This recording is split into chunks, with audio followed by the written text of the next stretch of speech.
اس کے بعد IMF کی ایک شرط تھی کہ پاکستان جو ہے کاربن لیوی عائد کرے, جو ان کا جو میئر نمبر 9 ہے, جو ہم نے ابھی نیا پیکیج لیا ہے IMF کے ساتھ 1.2 ارب ڈالر والا. اس کے اندر مقصد یہ ہے کہ ہمیں کسی بھی جو ہے وہ پیٹرولیم اور جو ڈیزل ہے اس کے اوپر 2.5 سے 5 روپے تک ایک لیوی عائد کرنی تھی, تو وہ 2.5 روپے لیوی پیٹرول اور ڈیزل کے اوپر عائد کر دی گئی ہے, وہ فائنانس بل کے اندر بھی آ گئی ہے. اور یہ جو ہم پیٹرولیم لیوی لیتے ہیں یہ اس کے علاوہ ہے.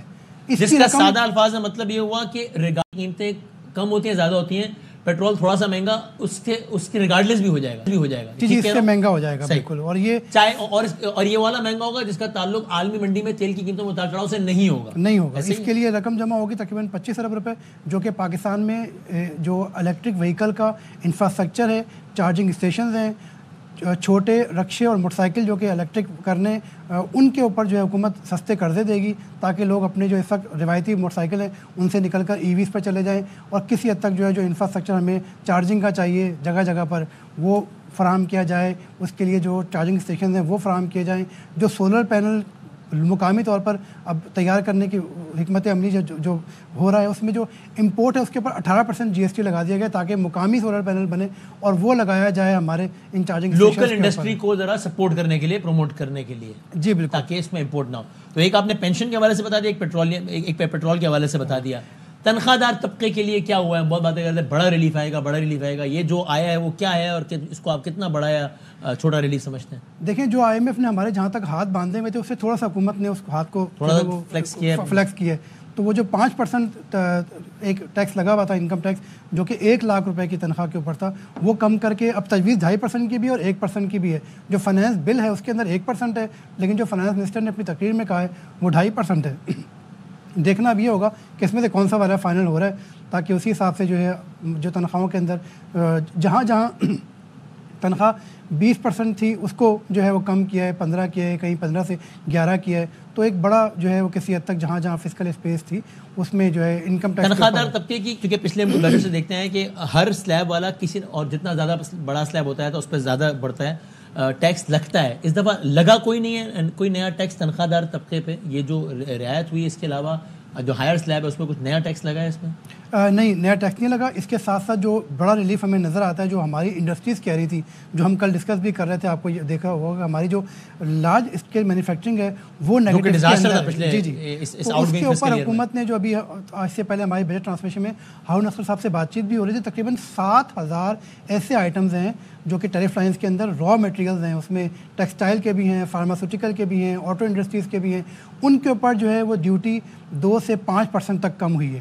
اس میں جو ہے وہ مشینری ہے, پلانٹ ہیں, یہ ٹیکسٹائل کے اندر جو ہے وہ انڈسٹریل سلائی مشینیں ہیں, ان کے کیمیکلز ہیں, کلرز ہیں, ڈائنگ ہے. اسی طرح جو ہے فارماسیوٹیکل کے اندر جو ہے ان کے سالٹس ہیں, کیمیکلز ہیں, جو ان کی ڈائگنوسٹک کٹ ہیں, ان کے اوپر جو ہے وہ ڈیوٹی کم ہوئی ہے. اس کے ساتھ ساتھ جو ہماری ایکوپمنٹ ایسی مشینری کا جو کہ آئل ایکسپریشن کے لیے استعمال ہوتی ہے, اور اس میں جو تیل کمپنیاں ہیں اور ان کے جو را مٹیریلز ہیں, ان کی مشینری, ان کے پلانٹ, ان کے جو مختلف ڈمپر وغیرہ ہیں, ان کے اوپر ڈیوٹی میں جو ہے وہ 5% تک کمی ہوئی ہے. اسی طرح میں موٹا سے پہلے میں اگلے مہمانوں کی طرف جاؤں, ناظرین ہمارے ساتھ بھی ہوں گے, بس کچھ ہی لمحے میں بتائے گا جیسے ریڈی ہوں. جناب محمد مالک صاحب, of course needs introduction. Rana Ihsan Afzal صاحب گورنمنٹ سے تعلق ہے اور ظاہر ہے, اور former state minister for finance رہے ہیں, اور جناب شاہد خاقان عباسی صاحب ظاہر ہے سابق وزیر اعظم رہے اور خزانہ اور معیشت اور ان امور پہ بڑی گہری گرفت رکھتے ہیں. اس سے پہلے ان کی طرف جاؤں, عام لوگوں کو بتا دیں کہ مہنگا کیا کیا ہونا ہے ڈائریکٹلی اینڈ ڈائریکٹلی. دیکھیے بجٹ کے نتیجے میں مہنگا یہ ہے جو نان فائلرز ہیں ان کے لیے اور مشکل ہیں. جو کیش وڈرال نکال رہے تھے, جو ان کے اوپر جو کیش وڈرال کے اوپر 0.6% ٹیکس تھا, وہ بڑھا کر جو ہے حکومت نے اب 1% کر دیا ہے. اسی طرح اب نان فائلر جو ہے اس کو ویلتھ اسٹیٹمنٹ جو جمع نہیں کرائے گا وہ اب جو ہے لین دین نہیں کر سکے گا. وہ تمام کا تمام لین دین جو ہے وہ صرف فائلر لوگ یا جو ویلتھ اسٹیٹمنٹ دے سکتے ہیں وہ جمع کرائیں گے. اور یہ اچھا جی آپ پہلے کمپلیٹ کرنا. جی. اس کے ساتھ ساتھ جو ہے وہ مختلف جو سپر ٹیکس کے اندر ہم کہہ رہے تھے وہ کارپوریٹ سیکٹر کی تجویز مان لی گئی ہے, اور وہ جو 1% تھا سپر ٹیکس 15 کروڑ سے زائد کمانے والی کمپنیاں یا انفرادی شخصیات کے اوپر وہ 0.5% اس کو کم کر کے 0.5% کر دیا گیا ہے. اسی طرح جو اگلے سلیب ہے اس میں بھی تھوڑا سا ریلیف جو ہے وہ کارپوریٹ سیکٹر آپ کی نظر میں بطور مجموعی پچھلے بجٹ کے کمپیریزن میں تھوڑا میں اگر عام فیملی کو ذرا اس کو کہیں گے تھوڑا ہلکا بجٹ ہے, یعنی پچھلے بجٹ میں جتنے اقدامات, جتنے ٹیکس لگائے گئے تھے اس کی نسبت کم ہے, معاملہ بہتر ہے؟ جی بالکل, کیونکہ لاسٹ ایئر جو ہم دیکھ رہے تھے وہ اس وقت بہت آئی سی یو میں پڑی ہوئی معیشت تھی.